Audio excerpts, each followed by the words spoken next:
Hello and welcome back to the channel. If you're new here, my name is Alana, and in today's video I'm going to be talking about the concept of anxiety versus excitement, because this is something that I wish that I knew about sooner in my mental health journey, and I want to share it with you. So in the brain, the chemical differences between some emotions are very minuscule, and the main difference is the way that we view it and perceive it with our thinking mind. And so sometimes we experience anxiety in a situation of fear, normally, at least for me.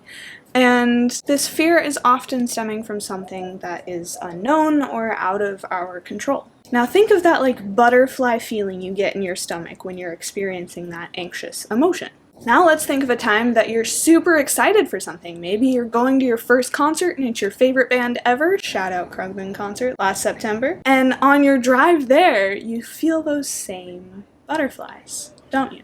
And while yes, the situations are different in these examples, so you're experiencing each emotion, I just want you to see how emotions still physically affect you the same way, regardless of how your brain perceives them. So if you train your brain to think of new and unexpected, unknown territories as exciting instead of anxiety, it can start to kind of trick your brain into relabeling that fear and that anxiety into excitement for the unknown. And gradually train your brain to notice when you're feeling that feeling and say, okay, does this require me to be anxious?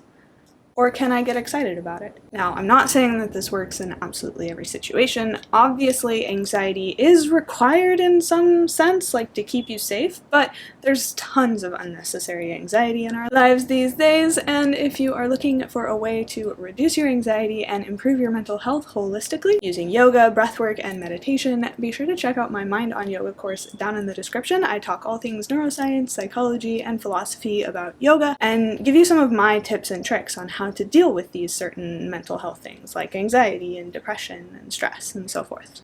So that link will be down in the description, but another example that I can think of turning anxiety into excitement is my YouTube channel right here. When I first started, if you watch my very first video, I am probably anxious AF. Hello, my name is Alana. I am a recent graduate from the University of Arizona, bear down, and I am an almost graduate from my yoga teacher training. And I had no idea how to talk to a camera, and it made me really, really nervous, and I was like, oh, I don't really want to do it. But at the same time, every time I hit upload, I got like that little burst of excitement, you know? Like, even though it was giving me anxiety, it was also giving me excitement. And once I realized that, I started applying that in other areas of my life as well. Like with traveling, I used to be really anxious about traveling because of fears that are told to you from outside perspectives. And once I started traveling and I realized that it also gives me that little excited feeling even when I'm feeling anxious, and I began to find that balance of like enough anxiety to keep me safe, but enough excitement to not allow the anxiety to like ruin the experience. Does that make sense? Anyways, I hope you found this video helpful. If you did, please leave me a comment down below. What is something that causes you anxiety that you're gonna transition to excitement? And if you would like to have someone to talk you through this transition, I also have mental health coaching available over on my website. The link is in the description. And if you enjoy this type of content, make sure that you're subscribed down below. That really helps me out. And I hope to see you again in my next video. Bye guys.